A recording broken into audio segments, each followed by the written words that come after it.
sense that they've dropped the torch and it's been picked up by secular, popular, progressive movements. One of the ways in which, perhaps some obvious ways in which this creates the intervention in Libya creates a propaganda environment, which is very easy for the jihadists to exploit, is, for one thing, the obvious double standards, where we're supposed to be rooting for the protesters in Libya and in Syria now.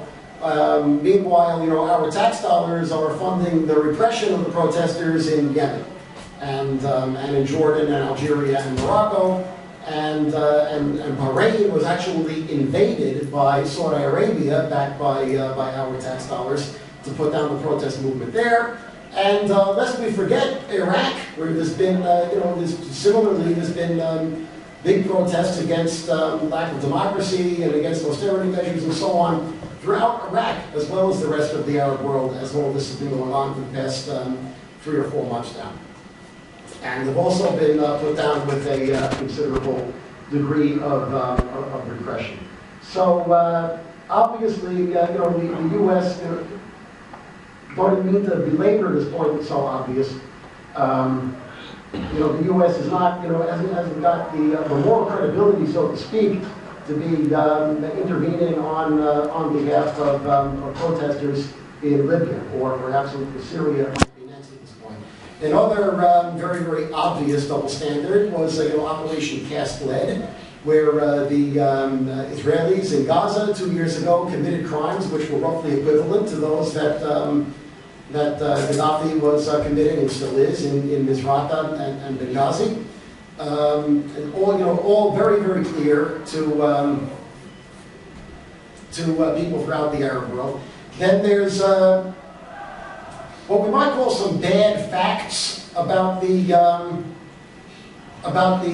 rebel movement in Libya, which is, obviously, I think that in spite of everything, we all have to root for the rebels in Libya. But we shouldn't fall into this trap, which fortunately I don't think we're much risk of falling into, of uncritical support.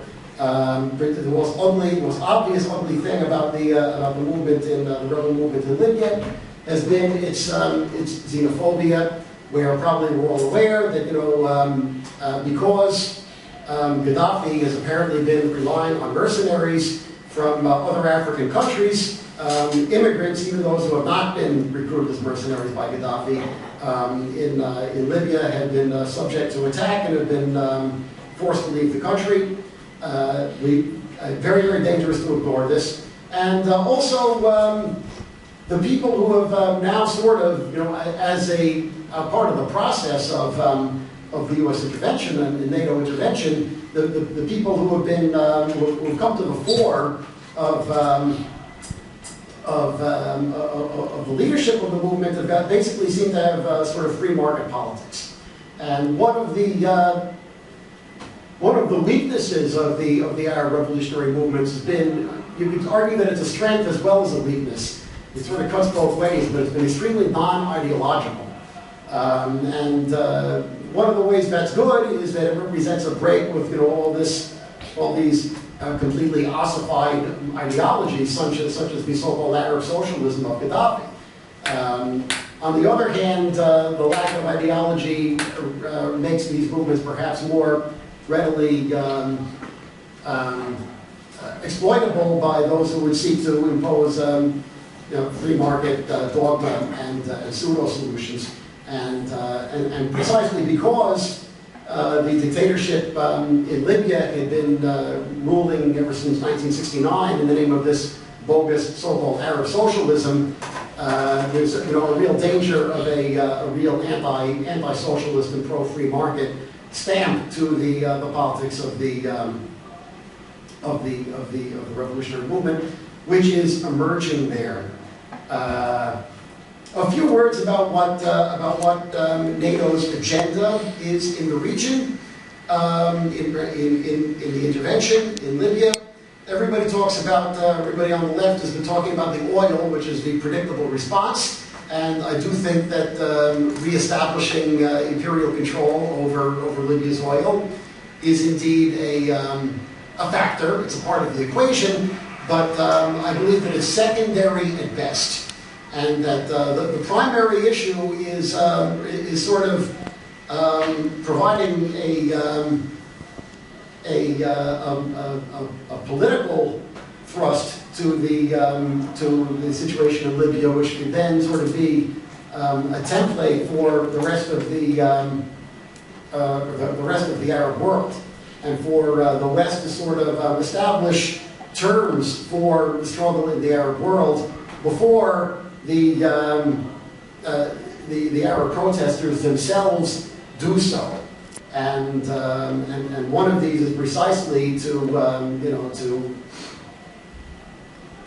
sort of move things in more of a pro-free market direction. Because the fact that the movements have been this non-ideological, particularly in countries such as Algeria, where the regime is, at the same time that it's become more corrupt and dictatorial and repressive, has been moving away from socialism. There's the real possibility for the protest movements to want to get back towards some kind of towards some kind of a socialism, and not to view that as anathema, but to view that as something which is positive. So I think that the U.S. is trying to head off that, and I think also the U.S. recognizes the risks. The Obama administration recognizes the risks that this is going to further inflame the region and is going to play into the hands of Al-Qaeda in terms of propaganda, as I just suggested. And I think that they're willing to take the risk because it's important enough to try for the West to try to establish some political direction over the movement. Another risk, which not too many people are talking about, is that of the internationalization of the conflict. And one particular tragic angle for me is that which also plays into once again the whole situation of Gaddafi drawing upon mercenaries from elsewhere in the African continent, is the situation of the Tuaregs, who are the indigenous people of the interior Sahara Desert, people largely nomadic people who have maintained the caravan trade over the centuries. And they've sort of been caught between regimes, Arab-dominated regimes in the north, such as Libya and Algeria, and black African-dominated regimes in the south, such as Niger and Mali, neither of which have wanted to grant the Tuaregs their own autonomy, and both of which have sort of been opening up their territory to foreign uranium interests and so on. And Gaddafi, for his own cynical geopolitical purposes, had been backing the Tuareg insurgencies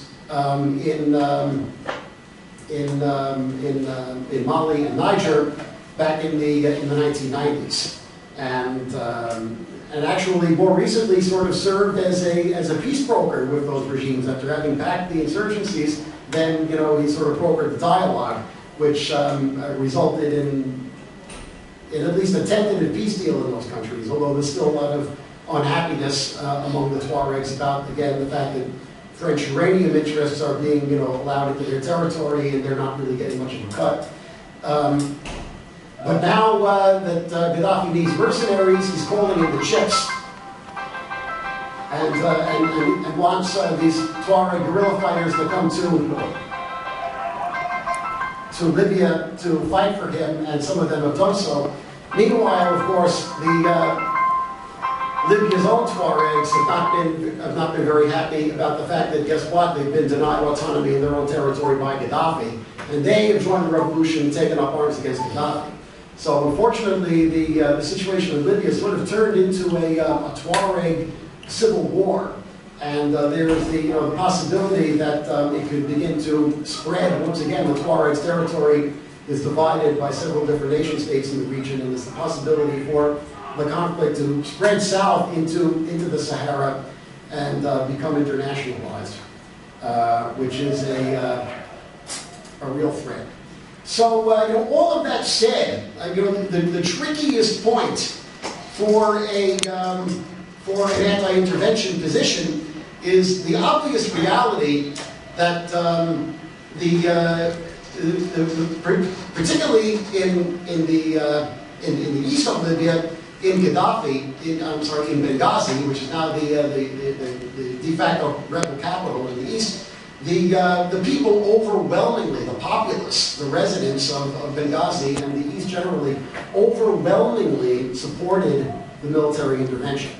This is really obvious, and it's also really obvious why. Because before the no-fly zone was instated, Gaddafi was advancing on their city after having driven the rebels back after they had, in a rather over-ambitious drive to the west, had overextended themselves and were reached almost reached Tripoli, but didn't have the ability to hold that territory. They were driven back towards Benghazi. And, Gaddafi was openly stating that, there's going to be rivers of blood, and it's going to be like Tiananmen Square, et cetera, et cetera. I mean, these are verbatim quotes.